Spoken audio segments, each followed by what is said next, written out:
everyone, RoseGoldSerpent here and welcome back to the nest. Last week we got started on our mob item sorter and this week I want to get the rest of the structures finished so we can move on to decorating the concrete abomination it currently is. First things first, I'm going to need more sand. I still have a ton of gravel that I've accumulated over this playthrough, so that isn't really much of a bother, but I really wish I'd been able to find a desert biome to help with the sand because I am decimating all the local beaches. Once my sand and gravel were at hand, I went swimming to get more squid ink for the black concrete. As I was swimming, I managed to find some clay, which is great because I'm running out of fish to trade for emeralds, which I then trade for clay. Yeah, it's a lot of effort. I know it isn't necessarily the quickest or most effective way to turn concrete powder into concrete blocks, but I find stacking them into a little funnel and pouring water down the middle is great fun. As I mentioned briefly last week, I don't like adding decorations until after I finish the external walls. So I'm sorry for burning your retinas with this mess. Into the ocean for some more squid blood. Would you look at the view of the compound from up here? I know compared to some other Minecrafters, what I've done isn't all that impressive, but I'm so proud of what I have built here. Also, I want a tower. Back to building. I'm going to use this space for some armor stands. There's no real reason, I just want them. Give me that ink now. Once again, I've used the power of editing to speed this build up and throw some music on underneath. Part of the reason I want to cut this playthrough to 50 episodes is because on Java, I can use the replay mod to make it look pretty.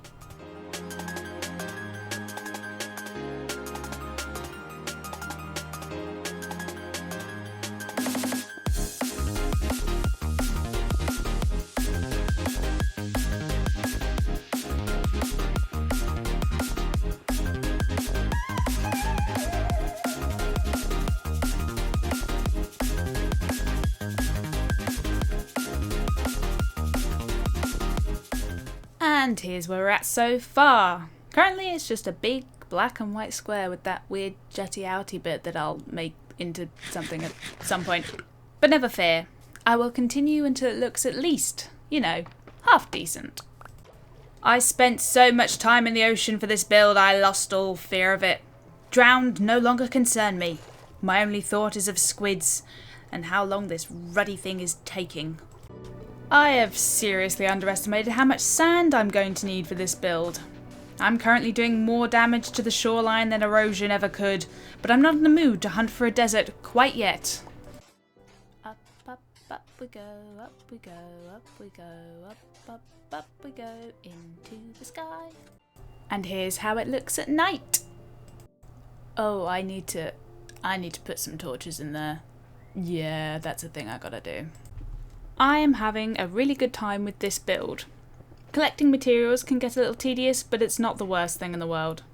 I do just want to ask you guys if you'd want me to put a single music track under these videos just as a background noise. The Elgato is a bit hit and miss right now and I dislike dead air, so let me know in the comments if you'd prefer music all the way through the videos or keep it as it is. At this point I was actually kind of sick and tired of this build and decided I wanted to go on an adventure. I do this every now and then when I want some fresh scenery or when I'm just feeling a bit stuck for ideas, just to give me some inspiration. This recording ended up being really short. We've had some really bad weather in England and the house started losing power, so I had to come back to this adventure another time, just because I really didn't want to damage the computer by leaving the recording going if we lost power, and I was worried about what it might do to the Switch too. I did some off-screen adventuring whilst I waited for the weather to settle. My goal was to travel about 10,000 blocks and see what I could find along the way. At some point I'd like to connect to all the villages via the nether so that I can travel between them with relative ease. I think it'd be nice to get like a little nether highway built. I know a lot of Minecrafters do that, but I wanted to do it too. Also, I found some dogs! Yay! The round trip took me around 2 hours. An hour to get there and an hour to get back. It would have been quicker, but I had to keep waiting for the world to render. Come on, damn it. Because it wouldn't render, I did manage to find some goodies I'll try and come back to another time. Is that a mine shaft? Ooh, look, another one. Because most of my journey was by boat, I collected some prismatic shards too. There weren't as many chests as I wanted, but the sunken ships were fun. At one point my Switch was having such a hard time rendering that my game froze in its entirety. It wasn't as bad on the way home, but it was definitely annoying. Why are we waiting? Why are we waiting? I was hoping to find an ocean monument given how much of this journey was at sea, but no such luck. The ocean monument is another accomplishment in Minecraft that I've never had, so I'd be keen to get that done. I found a few of the destroyed nether portals along the way as well. I think they're a really fun addition to the game, and I think it would be a fun idea if these portals led to something, like a new boss or a new achievement. On the way back, I found a snowy tundra village. I think the igloos are adorable and a super fun way of adding variety to the game. I think I found 4 or 5 villages total, including a desert village I didn't get on camera because of the storms. It's one of the closest villages to home other than the Nether Fortress village, so it'll likely be the first I connect our compound to for easy sand access. After that, most of what I did was just run across the landscape to make my way back home to the compound. It was a really fun little adventure, and I did actually get some good bits and pieces in my shulker box, so I'm pleased, and that's the main thing. With my adventure over, I knew I had to do something about the item sorter and its horrendous exterior, so I decided I would add another window onto the side of it. I'm not going to add a window to the back because I want to keep the redstone hidden, but I need to decorate it somehow because otherwise it's just going to be ugly forever. I used the same blue glass panes to add the window, which I stuck out so the building wasn't quite so two-dimensional. There were a few bits I had to edit with the exterior and how it stuck out, but I think it worked out alright.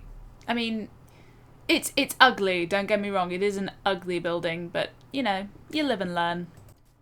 Ta-da! Eventually I will get around to finishing the rear of this build, but right now all I want to do is get started on the tower I mentioned before. I've had a look on Pinterest for some ideas and I think I found a few that I really like the look of.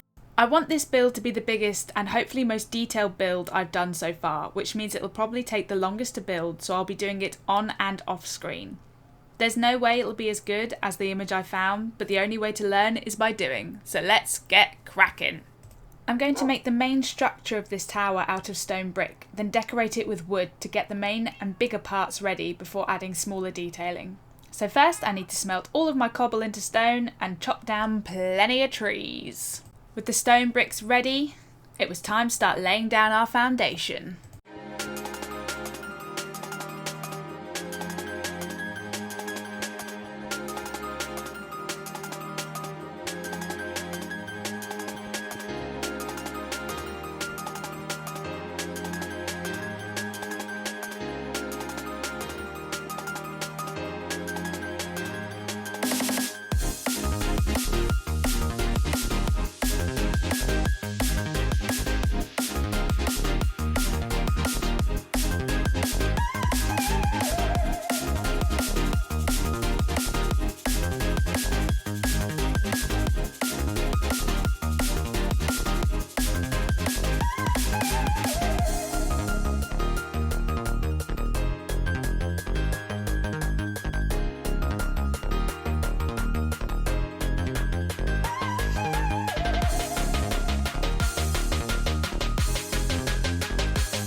And this, guys, is where we are at so far. I have been RoseGoldSerpent. Like, subscribe, and let me know what you thought in the comments, and I will catch you later. Bye!